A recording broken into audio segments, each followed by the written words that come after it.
नमस्कार प्रिय विद्यार्थियों, आज की ऑनलाइन कक्षा में आपका स्वागत है।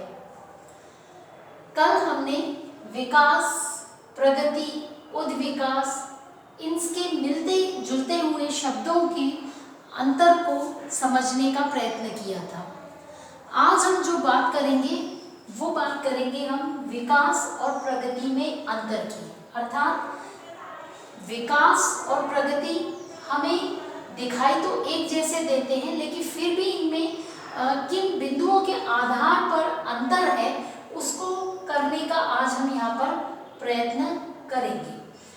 तो विकास को यदि हम देखें तो विकास का जो मुख्य संबंध है, प्रत्यक्ष संबंध है, वो भौतिक लक्ष्यों को अधिक से अधिक प्राप्त करने का होता है। अर्थात भौतिक संसाधनों को उसे विकास की श्रेणी में रखा जाता है। जैसे मान लीजिए कोई भी समाज है, कोई भी देश है, कोई भी राज्य है, यदि हम उसे विकास कोई मापदंड करना चाहें तो किस आधार पर करेंगे कि इस राज्य का विकास हो रहा है या नहीं।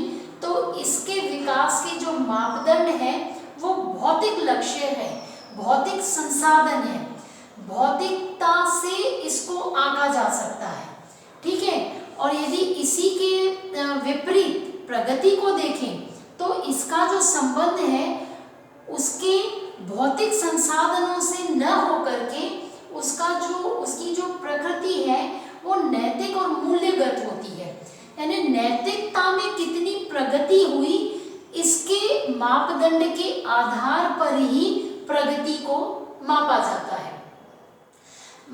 जैसे भी कल परिभाषा से हमें पता लगा कि प्रगति क्या है, अच्छाई की ओर, दिशा की ओर अग्रसर होने वाली हम उसे कहते हैं कि प्रगति है। लेकिन विकास को हम क्या कहेंगे? विकास एक भौतिक चीज है और प्रगति को हम एक आंतरिक भी चीज कह सकते हैं।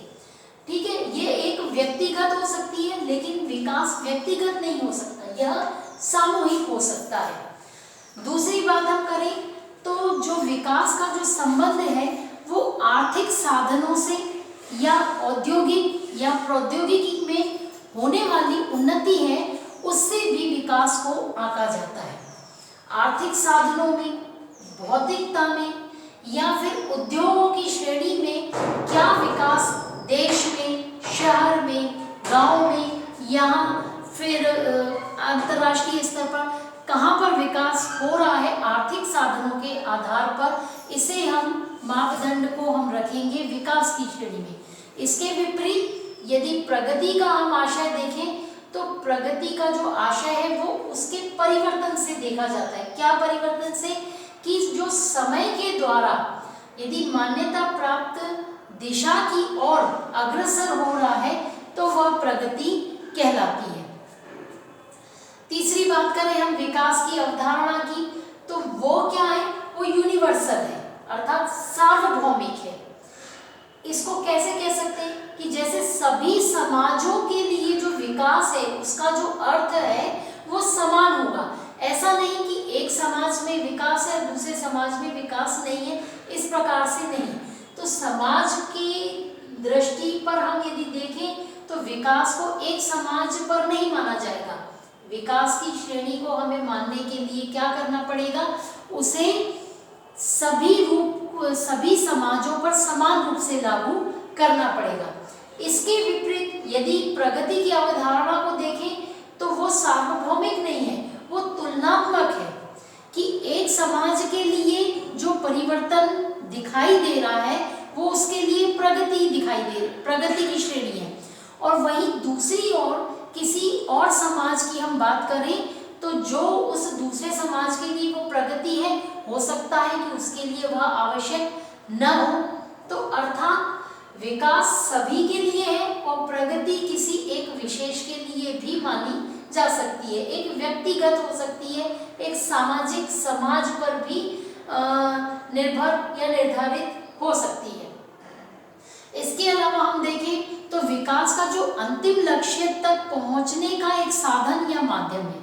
विकास अपने अंतिम बिंदु तक पहुंचने का प्रयत्न करता है। और जबकि प्रगति में क्या होता है, उसमें परिवर्तन होता है, लेकिन वो क्या है, वो केवल एक अपने स्तर तक प्राप्ति से ही संबंध होता है। फिर विकास का जो संबंध है, उसका संबंध मूल्यों से, मूल्य अर्थात जो नैतिकता वाले मूल्य हैं, उसके मूल्यों से प्रत्यक्ष नहीं होता, वो अप्रत्यक्ष होता है। और प्रगति का जो संबंध है, उसका सामाजिक और सांस्कृतिक मूल्यों से प्रत्यक्ष संबंध होता है। ठीक है। और हम अंतिम बात करें यदि विकास की, तो इसकी जो स्थिति में प्रकृति पर मनुष्य की निर्भरता है, वो निरंतरता कम होती है। मतलब मनुष्य जो है इस पर निर्भर कम होता है। और इसके प्रतिकूल यदि प्रगति की बात करें, तो प्रगति की जो स्थिति होती है, उसमें मानव की प्रकृति पर निर्भरता कम होना सदैव आवश्यक नहीं होता। ठीक है। तो विकास और प्रगति में किन किन बिंदुओं पर हम अंतर कर सकते हैं, इसके संबंध में आज एक कुछ 4-5 बिंदुओं की हमने बात यहाँ पर की है। ठीक है। तो उसके आगे हम कल किसी और बिंदु को लेकर के आएंगे। धन्यवाद।